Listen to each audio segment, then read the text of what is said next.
అర్ధరాత్రి ఒక వార్త వచ్చింది.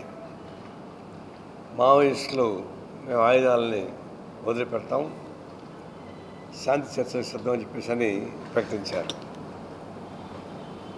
అది దాని సానుకూలంగానే స్పందించాలని నా ఉద్దేశం. సిపిఐ దానికి హర్షం ప్రకటిస్తూ ఉంది. అయితే కేంద్ర ప్రభుత్వం దాన్ని సానుకూలంగా తీసుకోవాల్సిన అవసరం ఉంది. అది ఎలా సరెండర్ అవుతారు కదా అని చెప్పని వాళ్ళు తరుముకొని తిరిగితే అది ఒక విధంగా వాళ్ళకి సెట్ బ్యాక్ అవుతుంది. ఎందుకంటే ఇది టెర్రరిస్టులు వేరు, నక్సలైట్లు వేరు.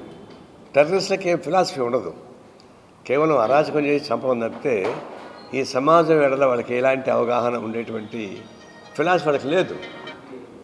కానీ మన కేంద్ర ప్రభుత్వం ముఖ్యంగా అమిత్ షా టెర్రరిస్టులకి నక్సలైట్లకి మధ్య తేడా చూడలేకపోతున్నాడు ఒకటి. లేదా మోడీ అయితే టెర్రరిస్టే బెటరు నక్సలైట్లు అని చెప్పేసి మోడీ అభిప్రాయం. మెయిన్గా ఏంటంటే ఇది నక్సలైట్లు ఇది ప్రపంచవ్యాప్తంగా ఉన్నటువంటి సిద్ధాంతం. సామాజిక, ఆర్థిక, రాజకీయ రంగాలలో స్పష్టమైన వైఖరి పెట్టుకొని ఒక అంతర్జాతీయ సిద్ధాంతాన్ని ఆయుధంగా తీసుకొని పనిచేస్తున్నారు. అందువల్ల కార్యాచరణలో డిఫరెన్స్ ఉన్నాయి. మేము అదే సిద్ధాంతాన్ని ఫాలో అవుతున్నాం, నక్సలైట్లు అదే సిద్ధాంతం ఫాలో అవుతున్నారు. కార్యాచరణలో మాకు వాళ్ళకి తేడా ఉంది. కాబట్టి మేము ఆ కార్యాచరణ కాకుండా మీరు జనసేవతో కలవమని మేము చెప్తా ఉన్నాం. అయితే దాన్ని బట్టి ఏంటంటే ఇప్పుడు వాళ్ళని చంపినంత మాత్రాన ఫిలాసఫీని చంపలేరు కదా. మార్క్సిస్ట్ ఫిలాసఫీని చంపగలరా? మీకు సాధ్యం అవుతుందా? అది ప్రపంచవ్యాప్తంగా ఉంది, దేశాలు విస్తరిస్తూ ఉన్నాయి. ఇప్పుడు మరి చైనా, కొరియా, రష్యా కలిసిన తర్వాత కమ్యూనిస్టు ఇన్ఫ్లుయెన్స్ ఇంకా పెరుగుతూ ఉంది. అమెరికా ట్రంపే భయపడిపోయి గందరగోళంగా వణుకుతున్నాడు. అందువల్ల నక్సలిజాన్ని మీరు చంపలేరు. నక్సలైట్ల పేరుతోటి గిరిజనులు చంపవచ్చు. మీరు గిరిజనులు చంపడానికి మీరు పెట్టారు. చిత్తం శివుడి పైన, చూపు ప్రసాదం పైన అన్నట్టుగా చూపించేదేమో నక్సలైట్లని, చంపేదేమో ట్రైబల్స్ని. ఎందుకంటే ట్రైబల్స్ ఖాళీ చేసిపోవాలా, ఫారెస్ట్ అంతా వాళ్ళు ఖాళీ చేసి వెళ్ళిపోతే సంపన్నమైనటువంటి మినరల్ గ్రౌండ్ సంపద వాళ్ళకి అప్పగించవచ్చు. అలాంటి సంపదని అప్పగించడానికి ఉపయోగపడే పద్ధతిలో అడవులు ఖాళీ చేయించాలి, నల్లమల అడవులు ఖాళీ చేయించాలి, మణిపూర్ అడవులు ఖాళీ చేయించాలి, బస్తర్ అడవులు ఖాళీ చేయించాలి. చేయిస్తామంటే అప్పుడు కార్పొరేట్ కంపెనీస్కి అవన్నీ హ్యాండ్ ఓవర్ చేస్తే దానిలో అండర్ గ్రౌండ్లో ఉన్నటువంటి అనేక వాల్యూ కలిగినటువంటి మైన్స్, కాపరు, గోల్డు ఇవన్నీ ఉన్నాయి, దాన్ని ఎక్స్ట్రాక్ట్ చేసేది వాళ్ళ ఉద్దేశం.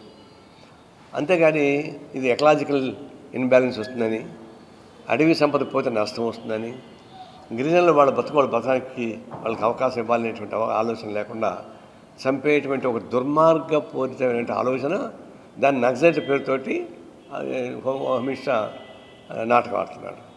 నేను చంపేస్తాను. ఇంతవరకు ఎప్పుడు కానీ ప్రపంచంలో ఎంపికైన గవర్నమెంట్స్ నేను చంపేస్తానని చెప్పరు, ఒక ఫ్రాక్షన్స్ మాత్రం చెప్తారు, డేట్ పెట్టి చంపుతా ఉంటారు వాళ్ళు.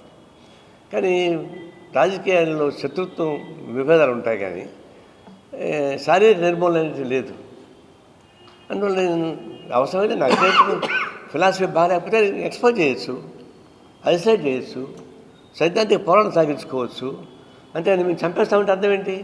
నీకు చెంబలి వ్యాలీ డకాయిట్స్కి, ఫ్రాక్సిస్కి ఎంపికైనటువంటి ప్రభుత్వానికి తేడా ఏముంది? ఇంకా మేము కూడా చెంబలి వ్యాలీ డకాయిట్స్ అక్కడ వెళ్ళిపోయారు, ఇప్పుడు అధునాతకం మేము చెంబలి డకాయిట్కి వస్తామని చెప్పేసి ప్రకటించుకున్నది వేరు. అందువల్ల ఇది ఆ అప్రోచే కరెక్ట్ కాదు, అది రాజకీయ అప్రోచ్ కాదు. అది అమిత్ షా రాజకీయ నాయకుడు కాదు, అది ప్రాబ్లం. అతని బ్యాక్గ్రౌండే ఫుల్ క్రిమినల్ బ్యాక్గ్రౌండ్. ఆయన ముద్దాయి నుంచి బయటపడడానికి 12 మంది చంపించాడు, ఇంక్లూడింగ్ లోయ, సిబిఐ జస్టిస్ లోయ. అందువల్ల ఆయన వాళ్ళ ఆలోచనే దుర్మార్గపూరిత ఆలోచన. సరే, దానికి తగ్గట్టుగా మా నక్సలైట్లు కూడా కొన్ని విధానాలు మార్చుకొని రావడం ద్వారా మంచి ఉపయోగపడుతున్న ఉద్దేశం మాకుంది. దీన్ని ఆసరాగా తీసుకొని కేంద్ర ప్రభుత్వం వాళ్ళపై మరీ దాడి చేయడం కాదు, సానుకూల పద్ధతిలో చర్చించడం అనేది మా ఉద్దేశం.